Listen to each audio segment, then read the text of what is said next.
I am Feel It. And I am Fix It. And we talk about life. And stuff and things. With the occasional rant. Which you will have no problem doing.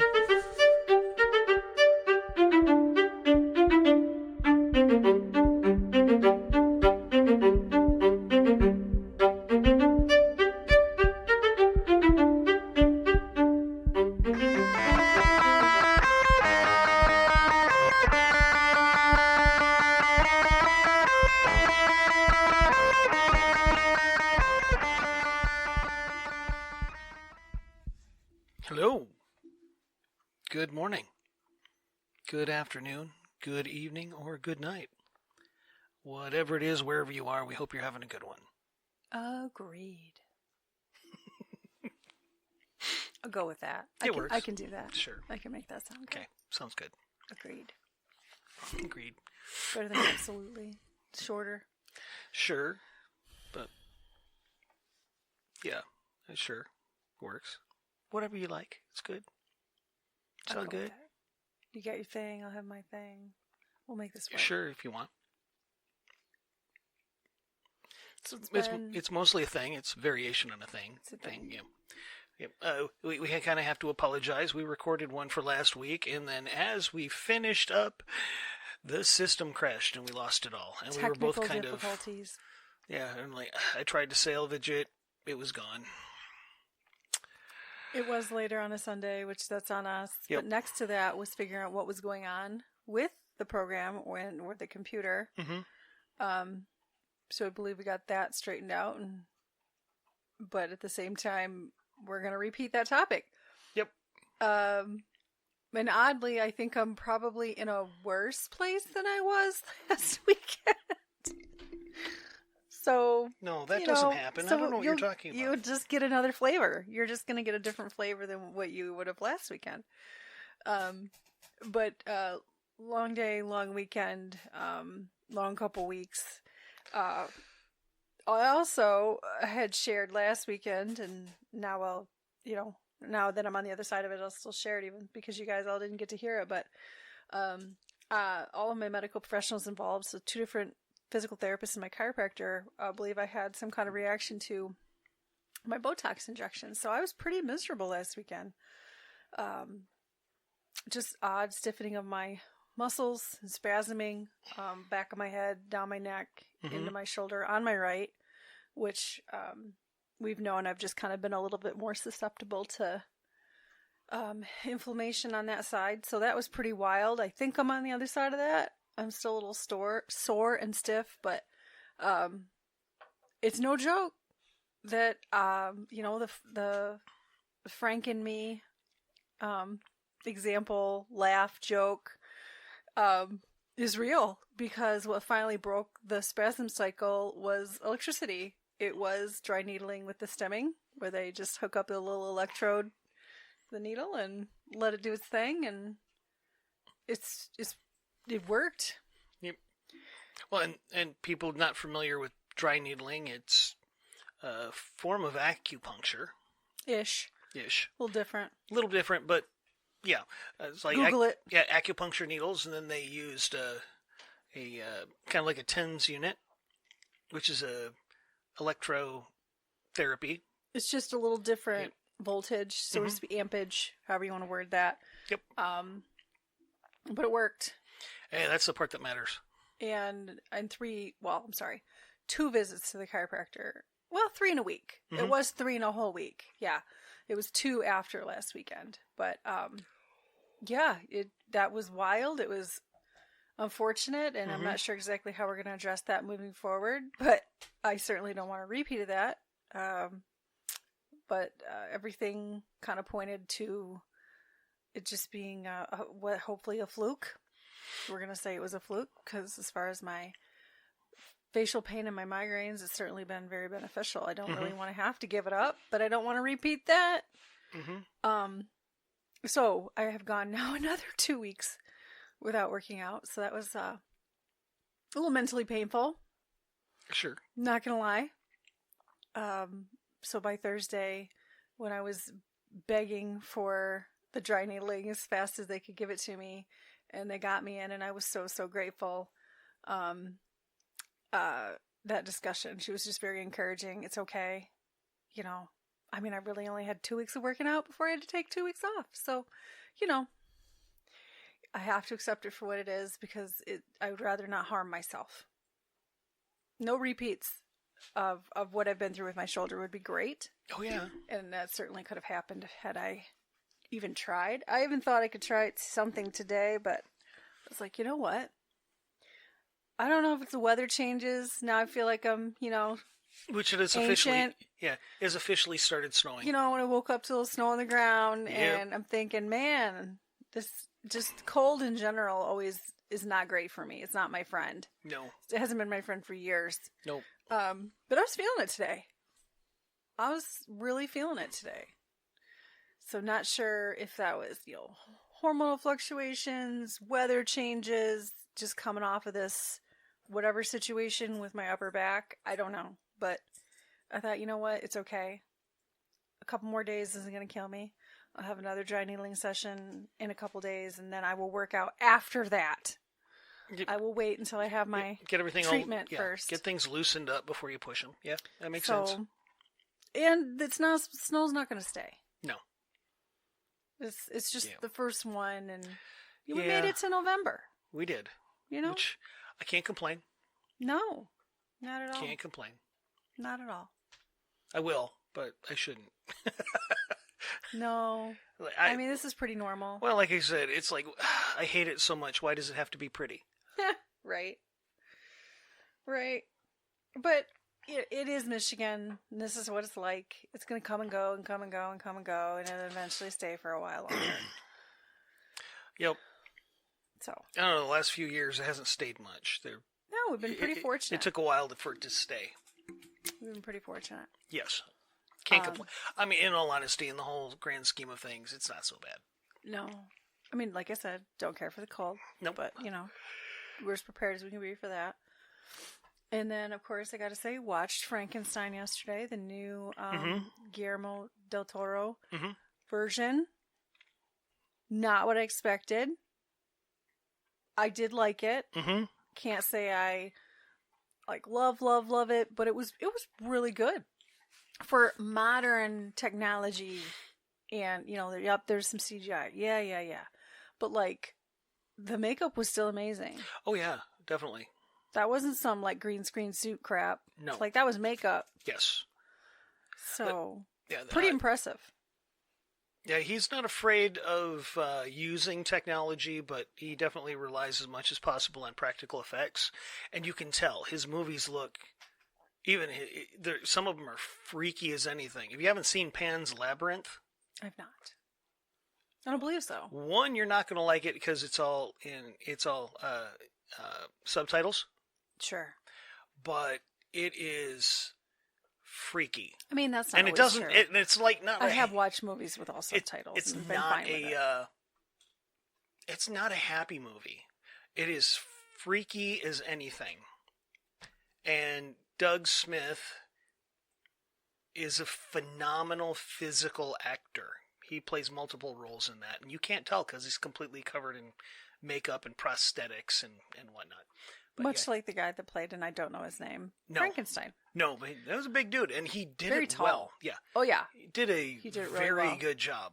Very well. His body movements were kind of disconnected and off-putting, and it's like it was just it's fantastic. Quite fantastic job done by those guys.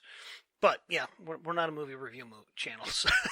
No, but I love, me, I love the concept of Frankenstein. It's been kind of a nickname for a while, and I mean, I've got the Frankenstein right next to you, actually. That's it's a doll. The Boris Karloff. Yeah. Frankenstein. So any new iteration, I appreciate. That one I appreciate because it wasn't about the violence and the blood and the gore and the stuff that one that was, oh my gosh, his name just went out of my head. It's been released within our time. There've been a couple, but I cannot think of his name. I want to say Robert De Niro, but that's not right. Is that right? Don't quote me on that one. But it would have been several years ago. I'll look it up here in a moment. It would have been several years ago. Within, as I say, the last few decades at least, there haven't been that many iterations of Frankenstein, and this would have been a while ago. But it was kind of just not. And this was, way before I had my little joke fascination with it. Bless you. Bless you. Excuse me. But I don't care for those kinds of movies. So, I really, really appreciated what they, sticking to the Mary Shelley book and, of course, taking a few liberties, but really, really sticking to the theme for the most part. And yep, it was De Niro. Was it De Niro? It was De Niro in 94. Yeah, I said that was a while ago, but, yeah, I was really looking forward to that. I was really psyched up when I knew that was going to be out on Netflix, not a sponsor. Yep. But I took advantage of that because I couldn't find a theater near us that showed it. Otherwise, I would have gone a few weeks ago. Mm-hmm. So, that all being said, it's been a pretty chill few weeks. Met with that realtor yesterday, and we'll see where that goes. We're not moving again during the winter. That was a promise we made to each other a long time ago. Yeah. Not sure where all that's going to go, but... Because that bites. I don't know if you've ever done it, but it sucks. But I will say this. That concept, though, it's a little exciting and it's a little freeing and a little dopamine hit for what it is. Our youngest was making some comments. She's totally on board with it. We've said she'd go with us anywhere. She doesn't care. She's up for the ride. She's young. She's detached. She's going through her own hurts and healing. And when she said a couple things to me, like how many memories were here. And this really does make sense for our topic. They're older. They were a little older when we moved here. Yep. And the memories mainly are here in just the previous house, for the most part. That's what they remember, most prevalently. Which makes sense in the realm of cognition, right? For their ages. Our oldest is having a hard time with anything and everything right now. I think there's a lot to that. But our youngest kind of made the comments about the things that she remembers here that she basically wouldn't mind not remembering anymore. And I hear her, I feel her. I've shared a few times. I've had some pretty significant stuff happen while we've been in this house, in these four walls. And that just struck me. And I thought, no wonder she's so, I'll pay for the pod and I'll throw away anything you want. And, she's all up on it. Because in her little brain, I'm pretty sure she might actually feel better. I'm not saying she wouldn't, but it's an escape. It would be escape. Mm-hmm. She wouldn't be reminded. She wouldn't have to think about it. Because you also pointed out the very thing yesterday to the realtor when she asked about, has it always just been us? And you said, no, there was a fifth young lady or somebody here for a while, several months. So, this house housed 5 people. Well, no issues. Nope. It was a 4-bedroom home, 4-bedroom, 2-bath home. Mm-hmm. But when we talked last week, and again, we're going to repeat it, the topic was grief. Mm-hmm. I had decided to share it, and now I've had another, so that's 5 in 3 weeks, 5 clients that is either new or a few new or a few current that grief has come up because it's that time of year. Yes, most definitely. So that is what we talked about. We're going to repeat that only with a few more layers, right? So there was a prompt that you had read me this morning, which I still think is adequate for this, and I'd like you to read it. But sure. To my point, our youngest was saying that because of her grief. She didn't have to say, I'm still hurting and I'm still grieving and mourning. I knew what she was saying. You turn around, you think of this thing. You turn around, you think of that thing. She goes in the bathroom to color her hair and she remembers, I used to do this with my buddy all the time. She's hurting.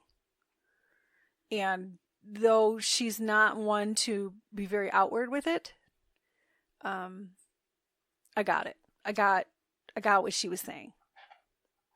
So, I think that that was kind of another layer, even with my own personal grief this time of year. It's a bittersweet side when you've raised a family somewhere. Mm-hmm. And that is a reality that I'm not denying. But I thought it was very interesting that our youngest kind of that she verbalized that more than anything else. She's very self-aware. The counseling has paid off. Right? Right? Somewhere, basically what she'd said was it's somewhere that wouldn't have any memories. Mm-hmm. She wouldn't mind that. Somewhere that didn't have any. Sure. And it just kind of like surprised me, that she would even say it out loud. Sure. I was proud of her and I was grateful. But, yeah. Yeah. So it doesn't really matter how old we are. I remember what it was like to drive away from the home I grew up in for the last time. The day that we moved my father down here. Mm-hmm. I was so overwrought with a whole lot of other feelings. I didn't get a chance to really process it. But yeah. And every time we have moved, and especially since the kids can remember, it was always difficult, but it was like, this is life, and we did our best to teach them how to move through the feelings, not ignore them, but move forward. And now it's different. We're all just at a different place. Mm-hmm. I have especially felt a little bit more odd and melancholy the more things I hear advertised Veterans Day. I can't say that's ever bothered me before. I don't entirely know why. I mean, I do, but I'm like, why that this year? That I have no insights on that one. Well, I remember starting a book. Goodness. Oh, goodness. 9 years ago. Would have been 9 years ago.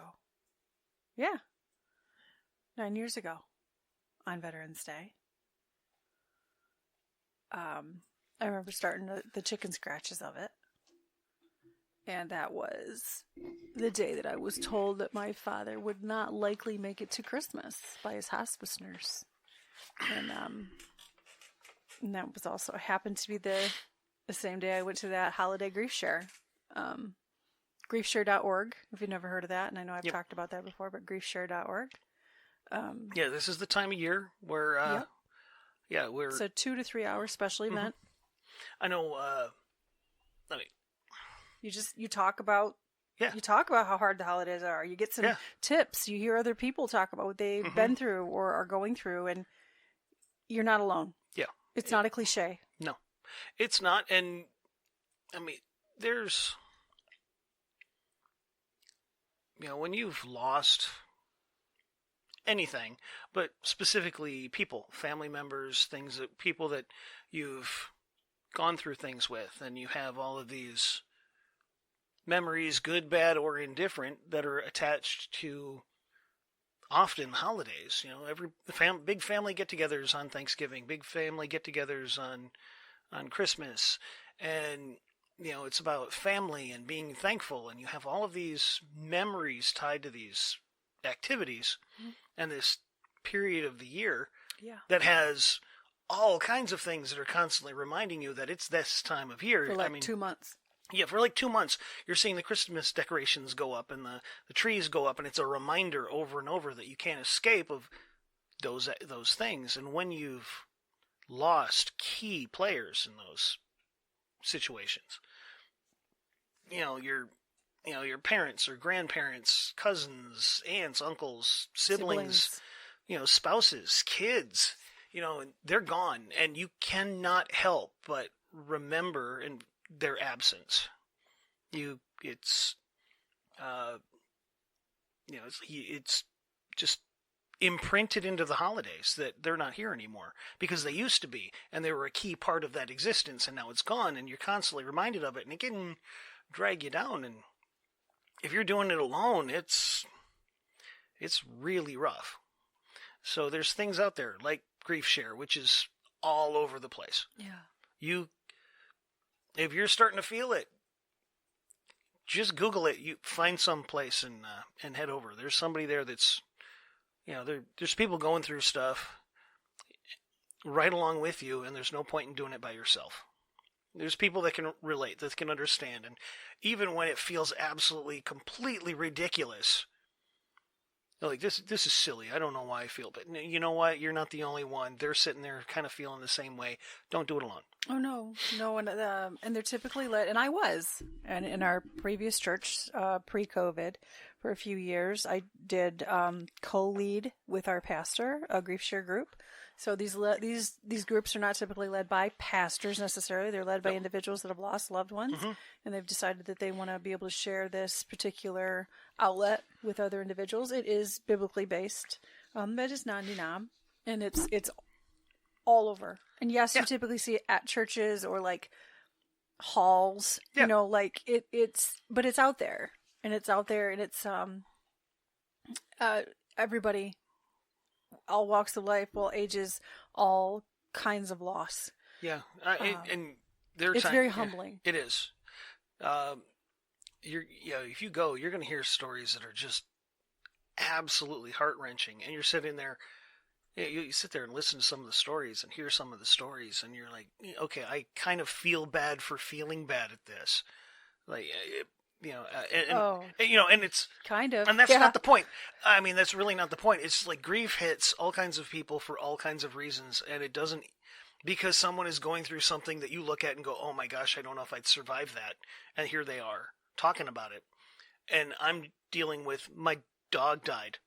It's like, you know what? It's still there was somebody there whose pet had died. It's still you're suffering loss, and the idea isn't that, well, theirs is so much worse than mine. I'm shit. Why am I here? No. It's you're going through something and it's loss, and they're going through something and it's loss, and maybe theirs might be the Mount Everest of loss, and yours doesn't seem that significant, but to you in that moment it's significant. Absolutely. And as that woman explained, it wasn't just that she loved her dog, and like, I could respect that. I love my dog. It was because her husband had passed away, and it was his dog. Mm-hmm. So it was losing that piece of him again. And yes, and she was an older woman, but there was also somebody there, and I will never forget. It completely changed the face of how I felt with you. She was in her late 20s. She was a newlywed. She'd only been married a few months, and her husband didn't feel well, had the flu. She made a joke, I'm not going to kiss you goodnight. I don't want to get sick, but she did sleep in the bed with him. And she wakes up to him gone. He passed away in the night. Mm-hmm. And that's haunting. That's mortifying. That is the worst nightmare. And yet, like, she's there. She barely spoke. She at least got that much out. I remember very vividly that she barely spoke. But I remember thinking, I am never going to do that. And I did the same thing. Bless you. I would have done the same thing. We joked about that kind of stuff. Sure. I never did it again. I've never done it since. I mean, I might kiss you on the forehead. But you've done that. Like, But I've never done that since. Yep. It completely changed the face of how I viewed that. There were people there who lost their children. Yeah. The leaders actually had lost their children. It had been like, maybe a decade or more, but they'd lost their daughter. Yeah. And then even talking about how it was difficult to go through that with their son-in-law. It was still their son-in-law. He was still their family, and to encourage him to move on. And there was somebody else there that had lost a child who was pregnant. So that's an extraordinary loss there. That's two lives. Mm-hmm. It just, that's the loss of what was and what hearing could be. Other people talk about it. It's not just to like contrast and compare. I don't want to say that. It's, you're not alone. You're not alone, and it's a place to talk about it. You're given a space to talk about it, and also learn you're given a booklet and watch a short video, and these are professionals that wrote the book and do the videos that talk about some of those methods for dealing with it. So I promote it heavily. I remember that day specifically, it was Veterans Day, and I remember I went and I woke you up. Oh, well, the kids at that point could at least feed themselves, right? Like, they understood, don't use the stove, but, wake dad up if something happens. But I made sure, I kid you not, I shut the food off on the stove. I remember plain as day. I shut the food off on the stove. I'd already been going back and forth about going to this group. I'd already been going back and forth. I was already struggling with the loss of my mom. And I got this phone call from the nurse. We talked. It took me like maybe 20 minutes to just decide. I'm going. It was absolute last minute, but I decided to go, and it pushed me there. And I shut the stove off. I was in the middle of making dinner. Told the kids, eat cereal. They didn't care. They thought it was great. No, they'd love that. And then I went and woke you up, and I told you, you were like barely with it, but I told you, and you finished dinner and all that later on. But, and then I told you more details when I'd gotten home. But I just told you I have to go to this group. I'm going. Told you where it was. And then I left. And then I did end up doing I believe it's a 12 or 13 week program thereafter. I did end up doing that. And it was amazingly beneficial. Can't say enough great things about the ability to just be able to sit with other people and hear you're not alone, to be able to talk about it, to get some insight and feedback, to manage it, because it's very difficult with the holidays in particular. I mean, here we are just talking about, with now my aunt living down here, and that's my brother's sister, or my father's sister. How would we include her, and what will we do? And here we were trying to like get our own rhythm for how to, manage holidays and traditions and stuff. And we're like, okay, should we, pivot and then start including her? And then when she's gone, go through that loss all over again? I know we talked about it, because that's what it would be. Yes. But I can't not, when she's so much closer. Oh yeah, and I can't not do something. Well, and so it's almost like this prearranged grief that you're gonna go through. Maybe we'll have grandkids by then. Who knows? You don't know. Who knows? Well, and this is one of those, you try not to dwell on it. But every story ends in tragedy. All of them. Fair. Every love story ends in tragedy. All of them. Nobody gets out alive. Everybody is born and everybody dies at some point. It's like sooner or later it's coming. You don't know when, you don't know where, you don't know how, but it's coming, and it's coming for everybody. And if you run away from the possibility of losing someone, the only way you can do that is to isolate yourself away from everyone and miss out on all of the possibilities. Not healthy. And that's far, in many ways, is so far worse. And as a mental health professional, of course, I take that very seriously. A very different level than I ever did before. Sure. I apologize. Can you read that prompt that sure. you ran across? Not that we weren't already going to talk about this, but it was absolutely perfect. Well, this is actually the tail end of a whole bunch of stuff that was on this page, which I thought was kind of cool. But it was one of those, okay, I got to stop and chew on that for a second, because this is a thought. But it's, maybe the grief never really leaves, but slowly it starts to feel less like it's strangling you and more like it's holding your hand. And you know what? I have to agree. Yes. 100%. And there's no way to put that into words or thoughts that really do it justice. Yeah. Yeah. Not really. I mean, there's... in every kind of loss I've ever had. Oh, yeah. Well, and it's really hard to describe. It's a picture. And I think it's a phenomenal picture of how sometimes grief just hits you out of nowhere. Old things that you thought, it's like, I thought I dealt with that. Yeah. Or I thought I was through that, or I thought I was over that, but it was a picture, and it's like, okay, your life is a box. And when you're the age you are right now, the box is so big. Every year it gets a little bit bigger. And then something bad happens. And inside, well, okay, hold on, let me back up just a hair. Inside that box, there's a button. In the middle on the bottom, there's a big old button. And that's grief. And then something bad happens. And it's like throwing a ball inside the box. Especially when it's new, that ball is the size of the box. And it's resting on the button. So you always feel the grief. It hits hard. And as you're existing with it, the box gets bigger. The button's the same size, and the ball is the same size, but now the box has gotten bigger because you've grown. So the ball isn't resting on it, it's just in the box, and it kind of falls off. But something sometimes will jostle the box, and that ball will roll over the button. And then it's back. It's like, why am I feeling like this? That was a year ago.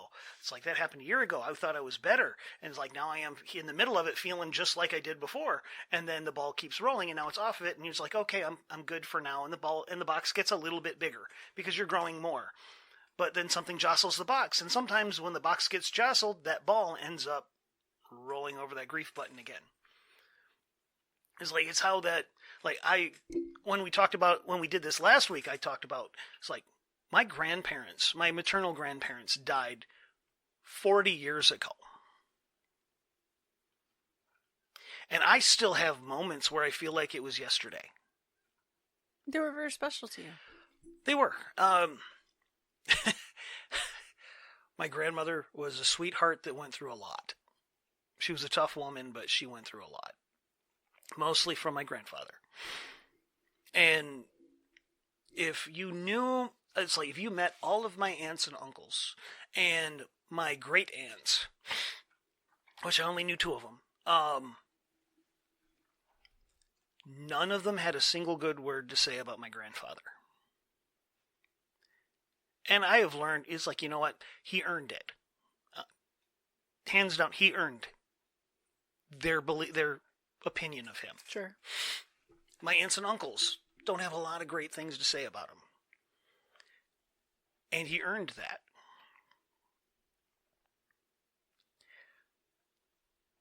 And that doesn't take away from the person he was to me. For me, he was somebody completely different. Why? Nobody knows. It's not like, my mom was the youngest of 10 kids. I was low on the list of grandkids. And somehow when I was born, Grandpa changed for me. It was like he saw me and suddenly he was different. And I think all of the aunts and uncles kind of felt gypped by that because all their kids didn't get the special behavior, but I did. So the person that I knew was not the person that they knew. No. And the person that they knew was not the person that I knew. And when I was little, I didn't see it and I couldn't understand it. Now that I'm older, it's like I understand it. It's like, I don't understand his behavior. I understand that his behavior was different and he'd earned his enmity. So for me, it's like, yeah, I can't talk to any of them about that. They didn't know the man that I knew. They were more, hey, I'm glad he's gone, more or less. There was relief there in his loss, and for me, it was huge. I am who I am in part because he put me on a path he was a tinkerer. He created things in ways that I'm still impressed by. Mm-hmm. Looking back on some of the stuff that he did, I'm still impressed by some of the things he pulled off and how he did it. He was brilliant with certain things. Being a dad, I always put it like this. He was a lousy brother, a terrible father, and a worse husband. But to me, he was my grandpa. Yeah.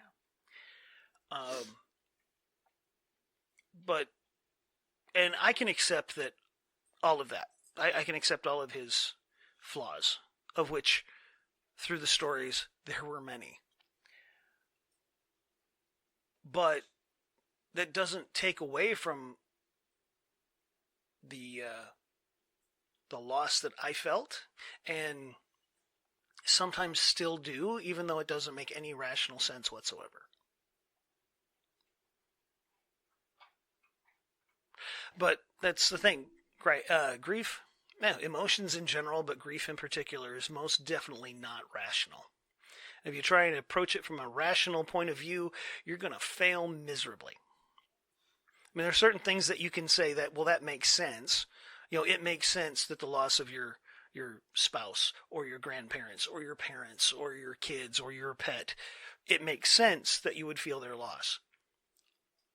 Does it? But at the same time, it's 40 years later. Why are you getting misty thinking about your grandpa? Like, it was 40 years ago. Come on. It's like, well, it's not rational. It just is. It just is.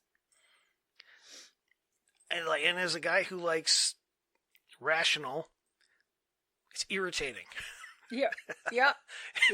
But it's like, this doesn't make any dang sense. Why do I feel so lousy right now? Stop it.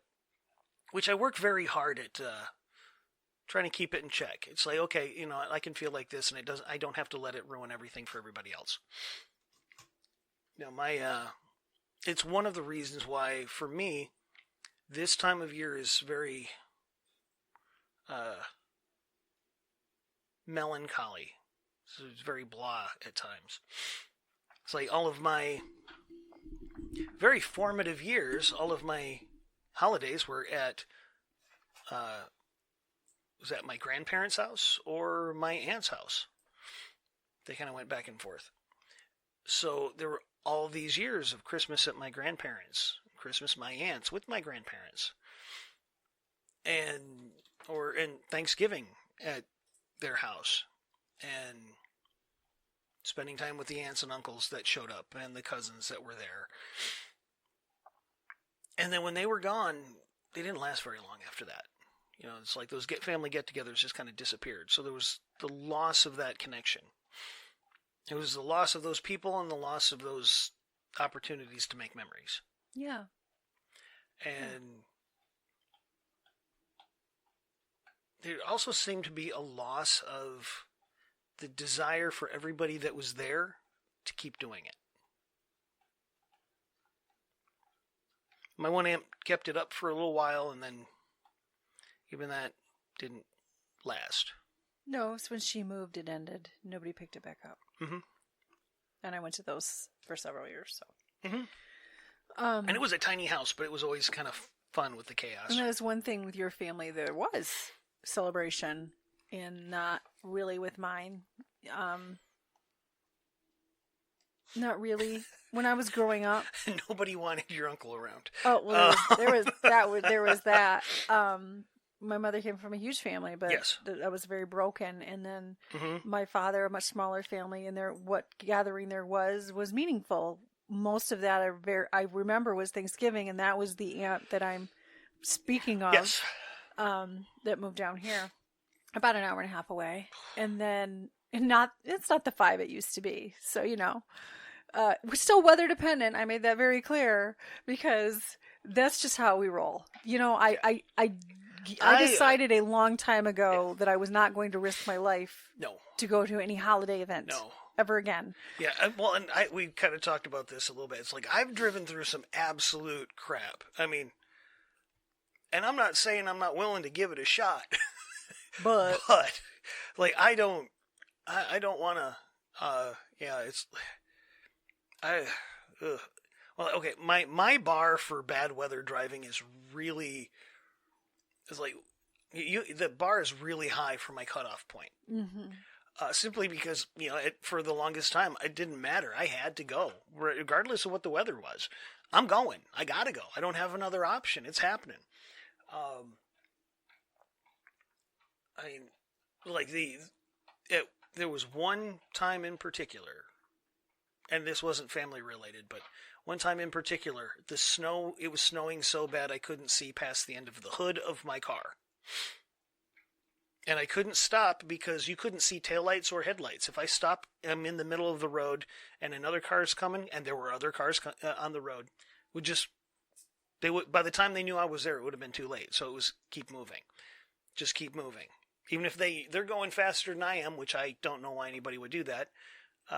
It's like, I think I was doing a good, grand total of like 5 miles an hour for like 3 hours. It was miserable. I know I can. I'm saying I don't want to. I don't want to. I am not driving. I'm not going to do a 5-hour drive when something should be an hour and a half. Okay, I'm not doing it. It's not worth it for anybody involved. But at the same time, if at all possible, the opportunity to make those memories, those things that you can hold on after they're gone, every day is another opportunity you're not getting back. So if we can, that's the thing, though. It's like grief is weird. In part, I think there's the when you lose somebody, you don't lose everything that you had, because that's past. I think the part that hurts the most is all of the future that won't be. Mm. Yeah.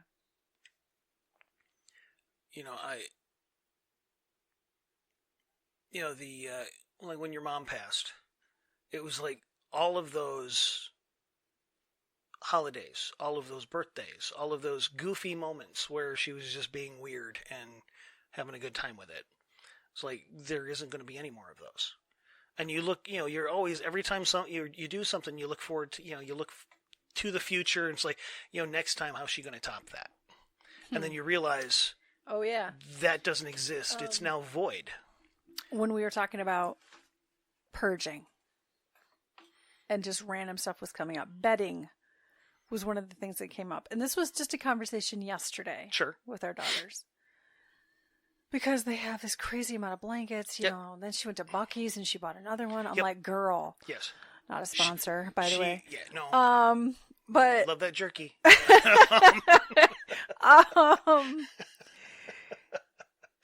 I, glanced over at the tote in the living room, and I saw there's there's yours in there and there's mine in there. I don't know exactly how yours ended up in there, but the last gift that I got from my mother for Christmas is just a throw. It's just a basic throw. Mm-hmm. It's lumpy. The one side of it is like not soft at all anymore. It has been washed and mangled. Like the white fuzzy. Mine's the red one. Yours is the white and blue one. Yeah. Yeah. That was the last gift. Mine was a white and tan one that's in our bedroom. No, it's blue. No, there's a white and tan one in our bedroom. I thought. Oh, is that one yours? Yeah. I thought Anyway, well, I guess yes. Yes, that same thing. So the blue one must be one of our children's. Yep. I thought that one was yours, but I'm not. Oh my gosh! You know what? I just remembered the blue one was my mother's. Okay. Yep. Anyway. Yep. I took my mom's. I'm not getting rid of that. Mm-hmm. No matter how little I ever use it. I'm sitting here right now with a, Snoopy throw over me, Christmas throw over me. Snoopy. That I bought, like last year. But. Because Snoopy. I'm not. Even when I remember when I got it, I thought this is like small, and it really kind of is. It's just not a preference, so to speak, but I was grateful for it. And it was from my mom and all that. And then it was the last Christmas. Mm-hmm. I am never getting rid of that throw. Ever. Yeah. The quilts that she made, or I should say, were made for her, right? So she made us a quilt for our wedding gift. That's in my drawer. It's all ripped up. It needs to be sewn up, The quilts that were given to her by my aunt and my father's are in our closet. Mm-hmm. I'm not getting rid of those. Like, even though our daughters have gotten quilts from that aunt. Yep. They don't necessarily like need or want them, but at some point they will be gotten out. Mm-hmm. I'm going to guess new house. Probably. And used. But because for a time they had to be away. Yeah. I'm okay enough now. They don't need to be away. Sure. There's a bag right now in our closet. And I know I came across it because I started digging stuff out last weekend when I was in the pre-purge phase. I know what's in that bag. I'm not ready to take that stuff out. And I acknowledge it, and I'm okay with it. But I will move it. I'm not throwing it away because I earned those shirts. I earned those hoodies. They have a logo on them that I will never wear again, ever.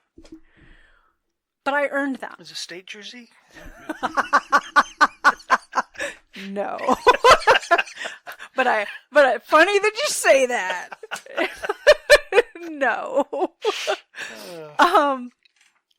I'm not throwing them away. My daughter threw hers away. She threw hers away, the one that we had made that we partook in making and sharing with him. That was my previous trainer. She threw hers away, so that's fine. You can throw yours away. But I'm not throwing these away. I will move them with me, and at some point I will figure out what to do with them. Maybe I'll stitch my own logo over it. I don't know.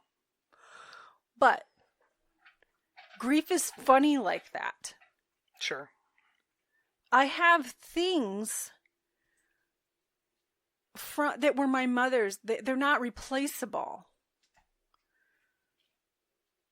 And, when I think about that Christmas, and I remember I was ungrateful in the moment. I know it. And I was sorry about it, of course, after the fact. I'm not normally ungrateful, but my mom was one that she bought so many things that you didn't need or want, or you would tell her repeatedly that you didn't need or want.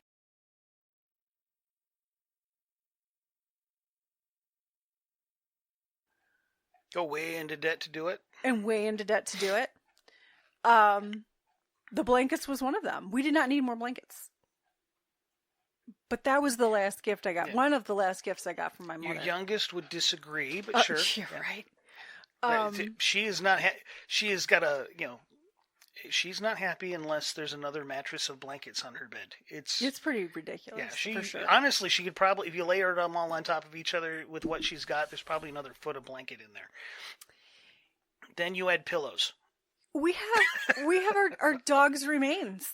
Mm-hmm. Both of our dogs, they're on the shelf in their cremains box. And then one of it was our youngest again, who made a comment if we, actually had like land that, we could like bury our current dog. And I'm like, no, I'm still not going to bury her. But then there may be a spot for those dogs. Sure. I could put them in the ground somewhere. I never felt right doing it here. We talked about it. And you know what? Maybe the place to put them would be along the fence line. Maybe that would be appropriate. Because he sure did love that fence line. Oh, yeah. I mean, he injured himself running it and then passed away because of the injury. So, funny how that all works out, right? Yep. Christmas, when we talk about Christmas, and again, I've shared this before. I apologize for anybody that's heard it before, but I'll say it again for anybody new. My father passed away Thanksgiving weekend, and that kind of ruined Christmas, so to speak, for a minute. But then, a few years go by, and then here we were, our dog, Bud, who I'm referring to, had injured himself. Lulu we had put down just prior to Thanksgiving.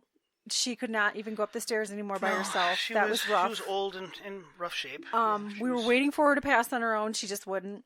And I never knew there was such a thing as canine dysphoria disorder, which is doggy dementia, until Lulu. But we had her put down. That was hard. And then we had made the appointment to meet Dory to get Bud a new friend. And then Bud injured himself running the fence. He tore an ACL pretty bad. And he was older. And the vet had said not only was it an expensive surgery, but she didn't expect him to recover well from it because he would have to be immobile for quite some time. That would be hard on him. And just the pain, and on top of it, the pain medicine was ripping up his gut. He had bloody diarrhea. It was terrible. Mm-hmm. It was absolutely terrible. So in the choice to try to make it to after Christmas, it was actually our older daughter, God bless her, with her processing, disorder. And she has higher functioning autism. But here she was saying, Mom, we can't make him live just for us till Christmas. And God bless her, she was right. So we made the choice to have him put down, which was just incredibly difficult. And then that was, again, just before Christmas. But then a few days after that, we meet Dory and we get Dory. And now we have Dory. So she was a Christmas gift, a Christmas blessing for what she was. But that's right, you're a blessing. Stop messing up my bed. Christmas, we tried to thank goodness we haven't had anybody pass away on or near Christmas, but we've had major significant events around it. Yep. Including then my father, that's what he was told in a vein exploratory procedure just days before Christmas, when he was told just how bad the blood flow was down to his legs. And that was, again, just before Christmas, for him to then, and told, it was very, very specific that if he injured anything specifically below the knee, he would be in dire trouble. I mean, it was just very clear. The surgeon was incredibly clear. Yes. Yes. So then what does he do the next month? Yep. He decides that he wants to remove the callus from the bottom of his foot. He's convinced that it is causing him all the pain in his foot, what pain he did feel in his foot. It was actually the nerves dying, but let's the not nerves talk about dying. But then so that was actually the better leg. And I'll never forget when the doctor's drawing the veins in the arteries, and he's using the analogy of freeways and high back roads. Yep. And there was basically no blood flow, but the left one did have it a little bit better than the right. So what does he do then? He injures the left, cuts a hole in his foot because he couldn't see what he was doing. Which then led to the, over the months, the massive infection that he developed, I guess you'd say, and then the loss of his leg. And then instead of choosing hospice at that time, he chose the amputation, but then ended up on hospice anyway because he couldn't recover.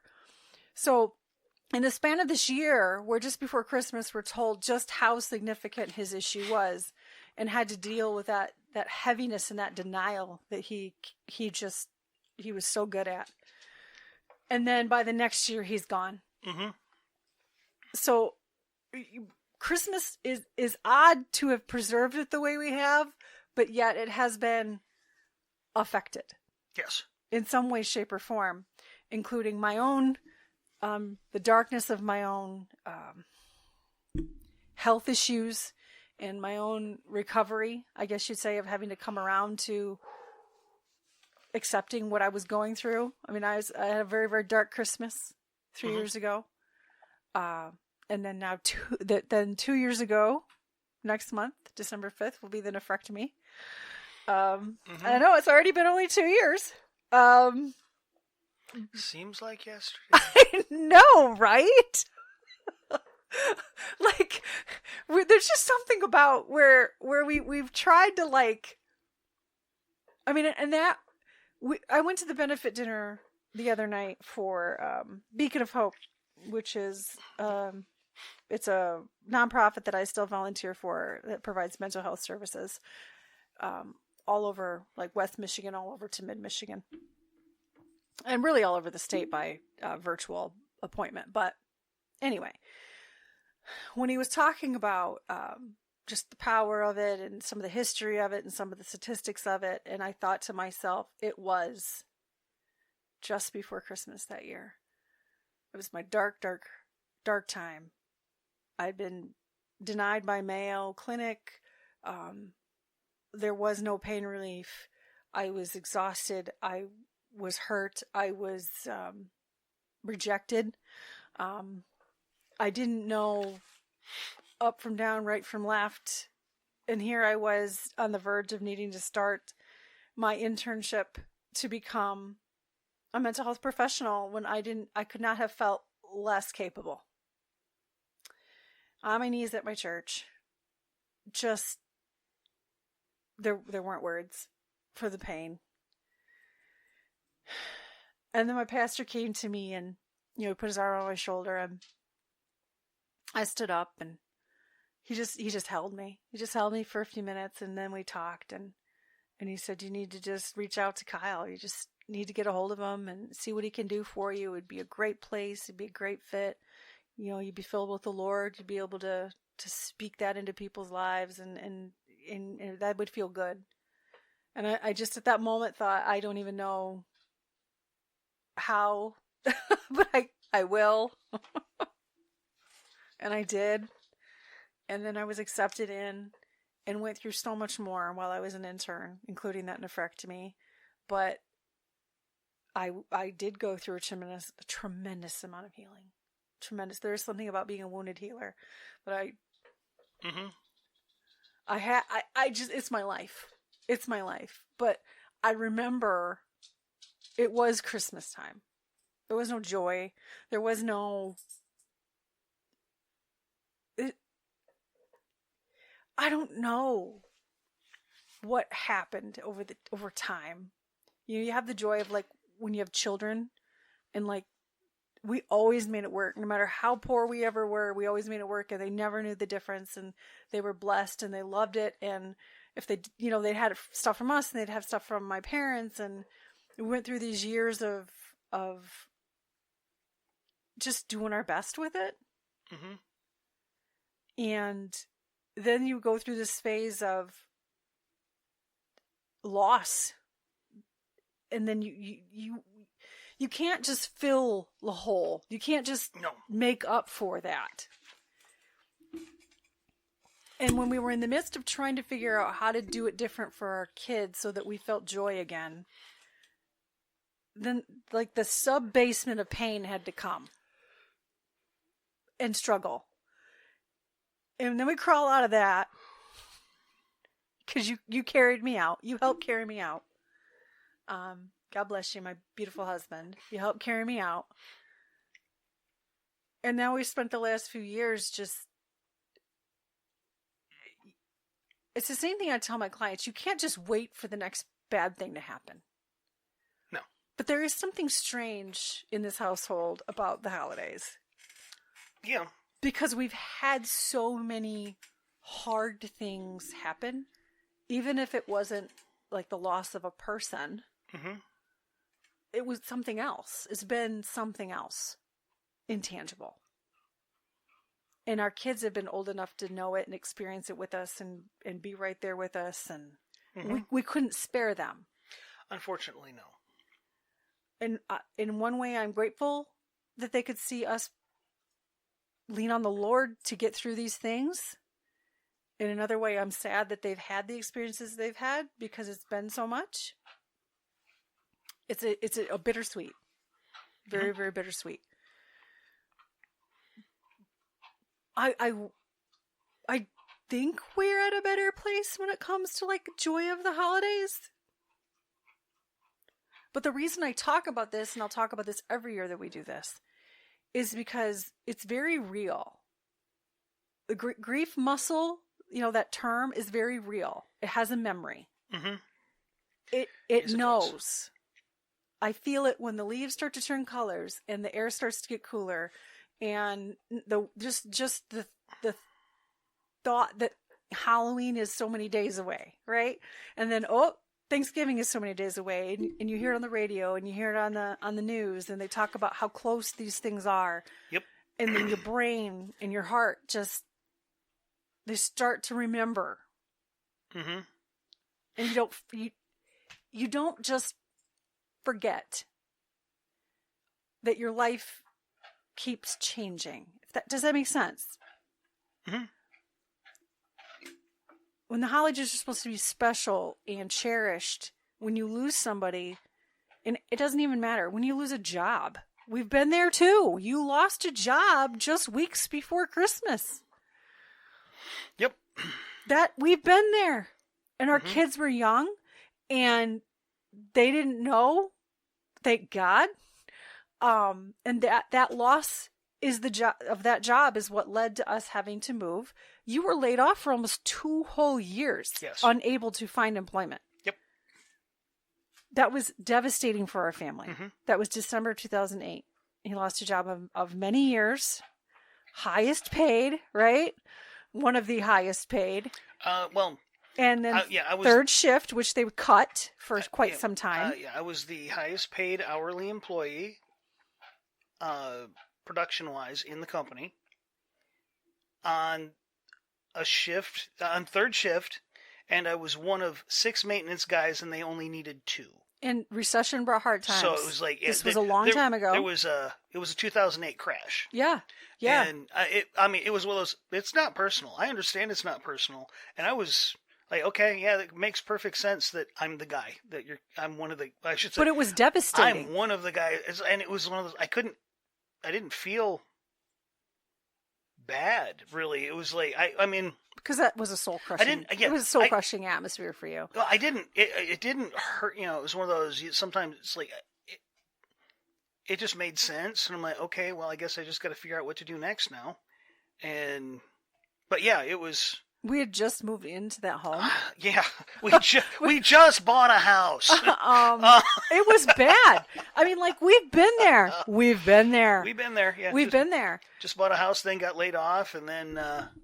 Had to figure that crap out, and then look, there's no production whatsoever, anything anywhere. Northern Michigan changed. Yeah. The face of Northern Michigan changed. There was a good amount of hospitality work that didn't pay squat, and it's like, okay, I would have to work 4 full-time hospitality jobs to make what I was making. And it's like I would have to work 2.5 jobs just to make what I was making on unemployment. So in terms of grief, you had to, yes, financially it was a huge blow. But in terms of grief, you had to process that. I had to let you.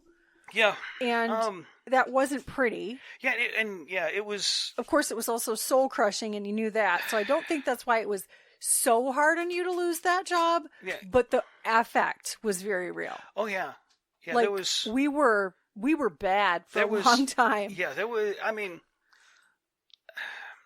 Work is work, you know, and even when you don't want to do it, it's like there's some comfort. It's like, yeah, it's miserable, but there's some comfort in the consistency and the paycheck at the end. And I can't say I wasn't devastated by the loss of that job, but the loss of that income and that consistency was like everything changed. It was like, okay, everything. Then you were home like all day, every day, and I was in school and I was taking care of the kids and I was working. I got up to 6 part-time jobs at that point. I wish I was kidding. Mm-hmm. I was running around like a chicken with my head cut off. Just for clarity, I was getting unemployment, and if I took any part-time job, I'd basically lose almost all of it. But there wasn't anything that was remotely going to come close. But there was no part-time jobs or any even. And this was few different full-time times. Yeah, different times. But there was very few full-time jobs that were going to pay what I was making on unemployment. So it's like, how do I take advantage of this? And I started going to school, because they had a waiver for the searching for work if you were in school. So I'm like, let's take advantage of this. And you referenced that, and then you went back to quote turning wrenches. Yep. And but what I was pushing for with the degree, or what I was pushing, the degree I was going for, opened the door into a company to do the job I was doing before. But because of that pursuit of that schooling, I was pushed to the front of the class because they were trying to fill a niche that they were looking to fill. Mm-hmm. So yeah, it was a weird 2 years, and there was a lot of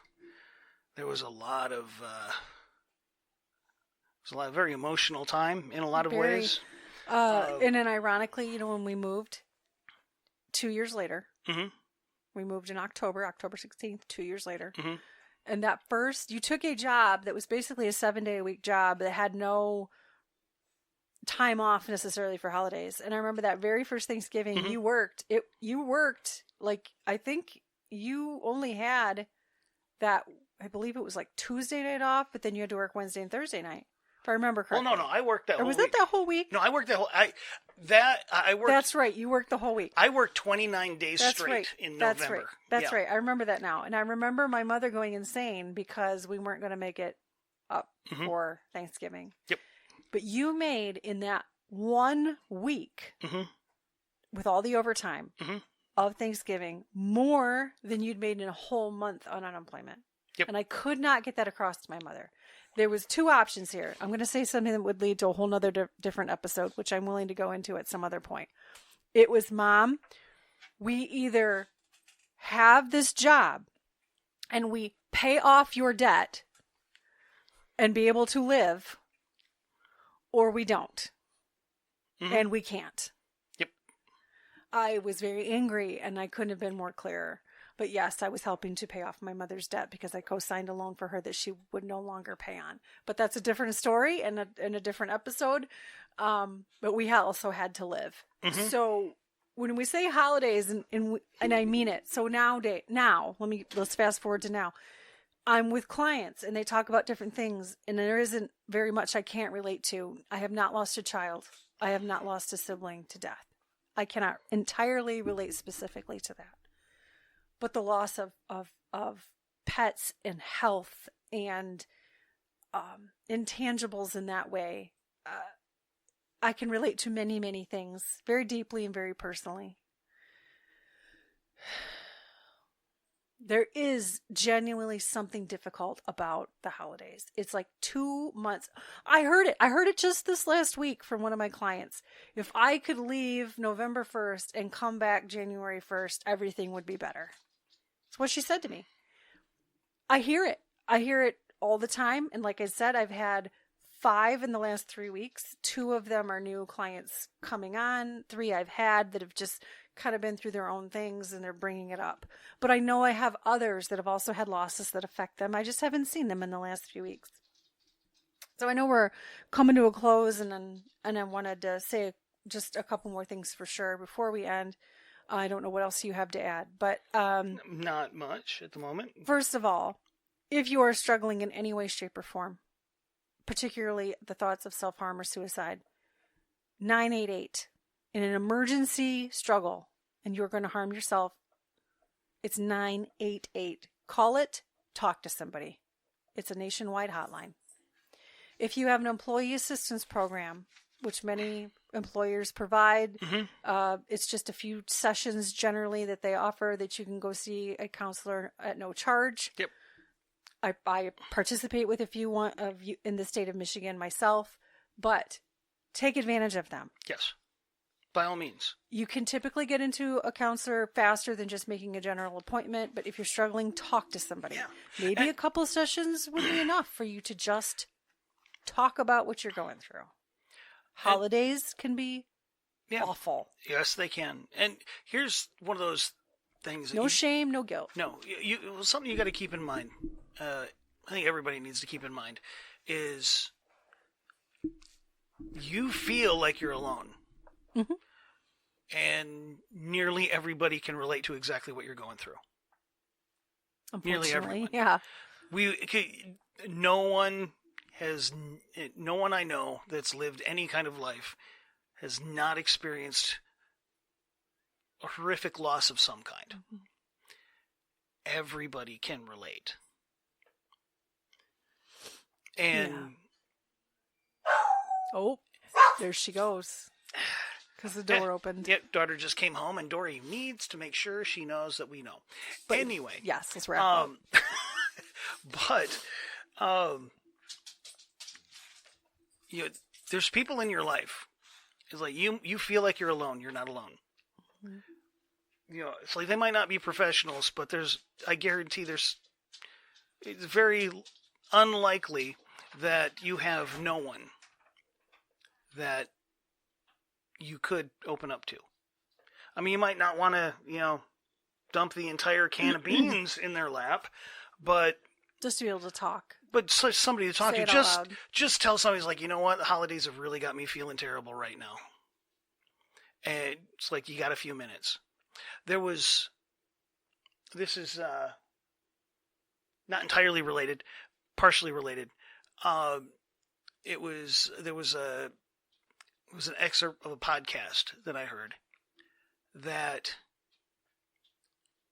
they got a text from a friend of theirs. It's like, hey, what do you got going on right now? And he's like, I'm in the middle of a meeting. I'm a little bit busy.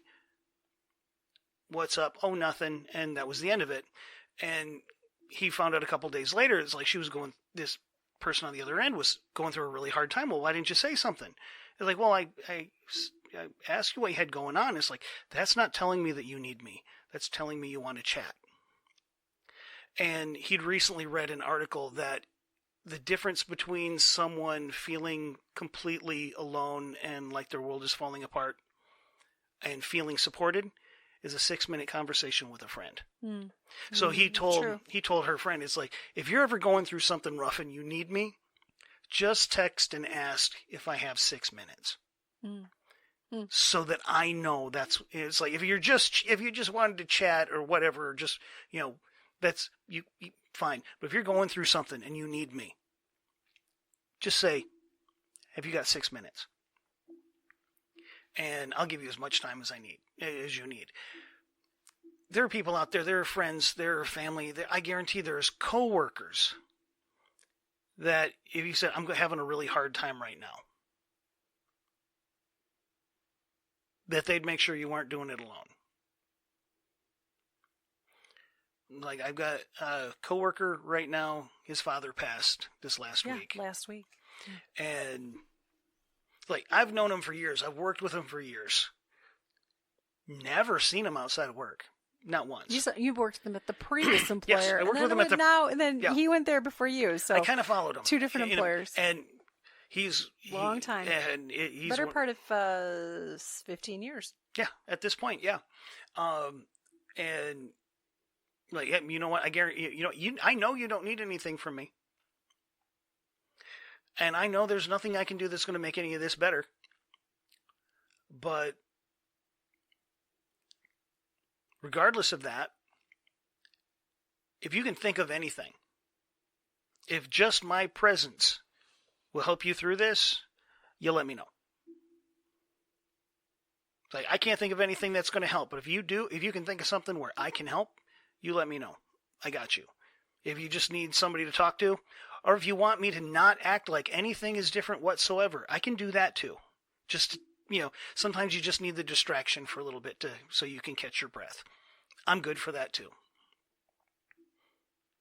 But, yeah, there are people out there that care. There are phone numbers you can call. 988 is a great one. That's a national hotline. It is a national hotline for people in crisis. If you're struggling and you feel like, the EAP, if that's something that your provider, or your employer offers, you don't know, go ask your HR. Yeah, go ask your HR. There are, even if you're not a religious person, there are churches out there. The people that are there are people there to help. Yes.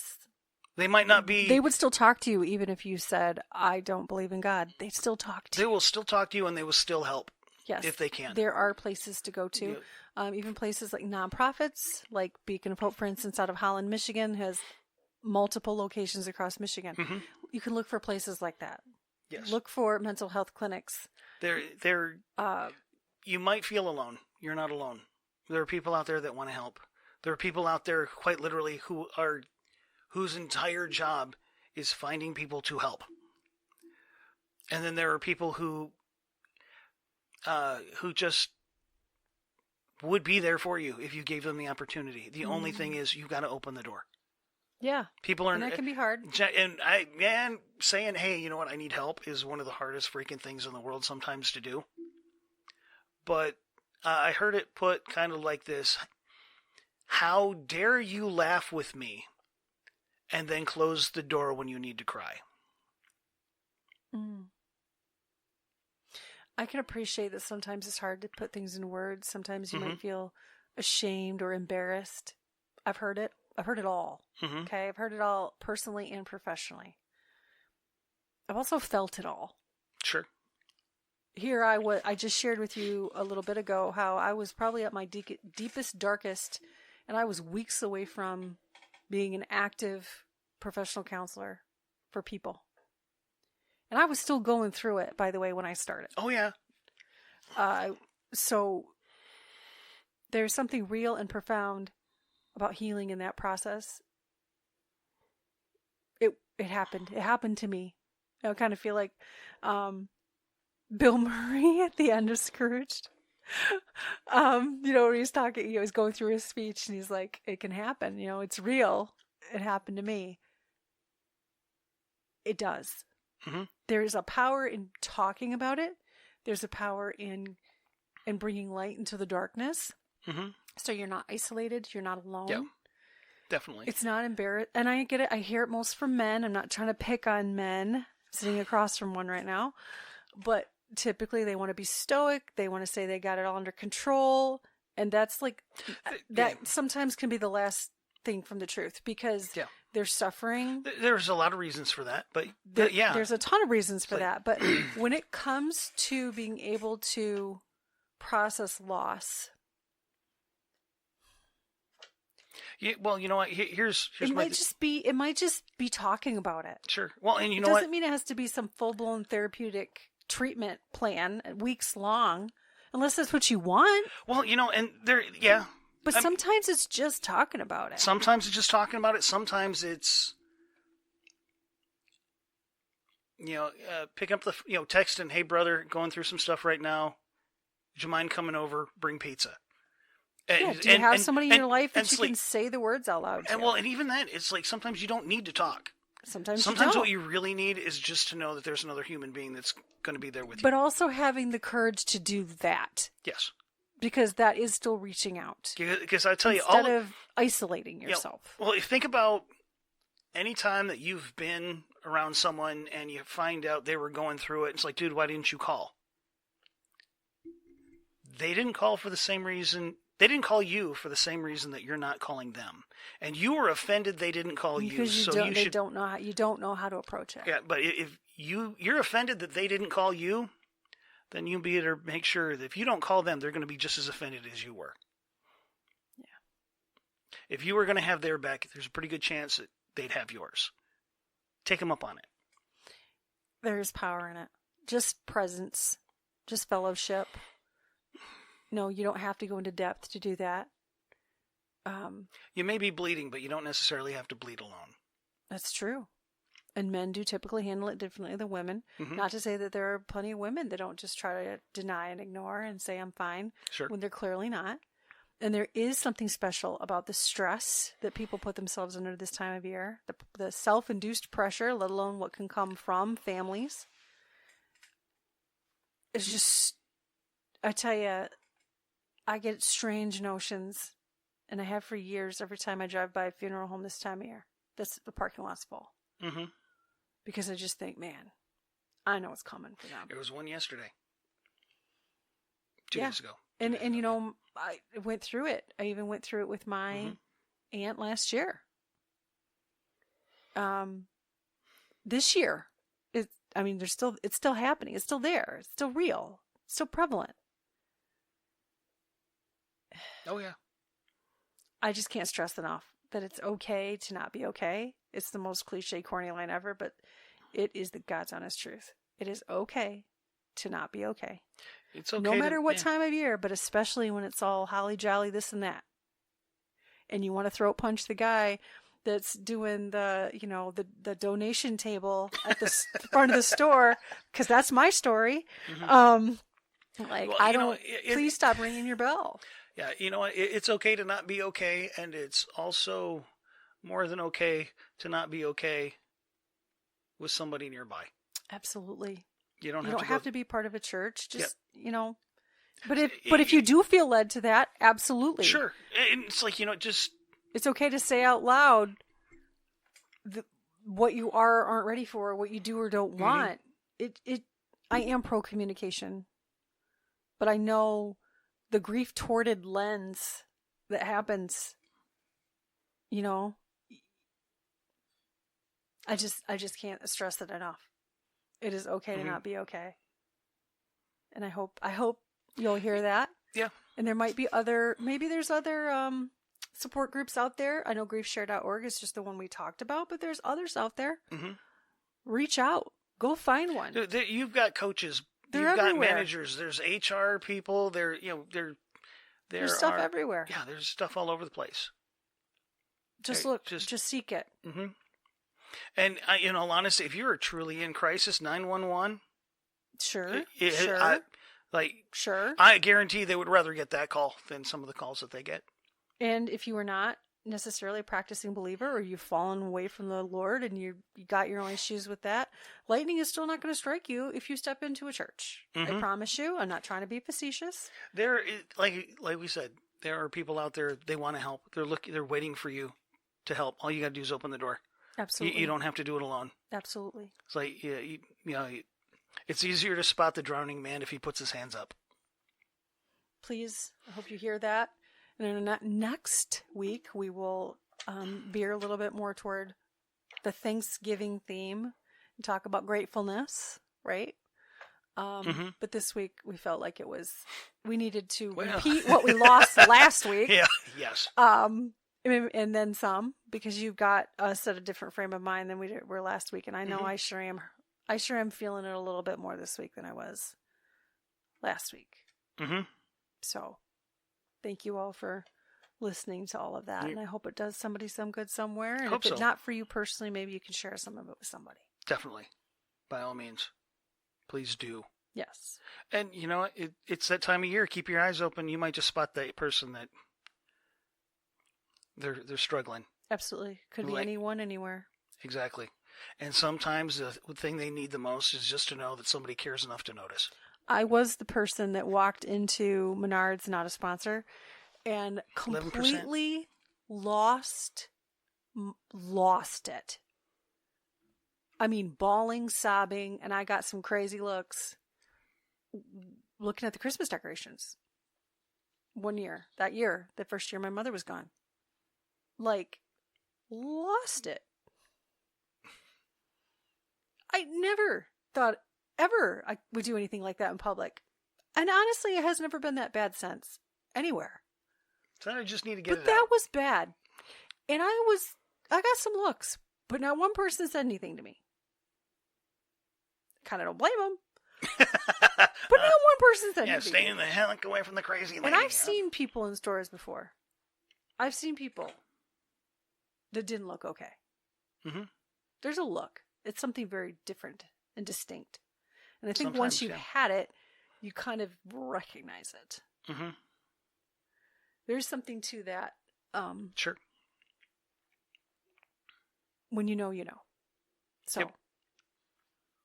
Okay. We can end on that. All right. With the vision of me losing it, Menards. 11%, man. 11%. Anyway. So with that. Oh my gosh. I'm Fix It. I'm Feel It. We hope you join us in the future. Until next week. Y'all have a great one.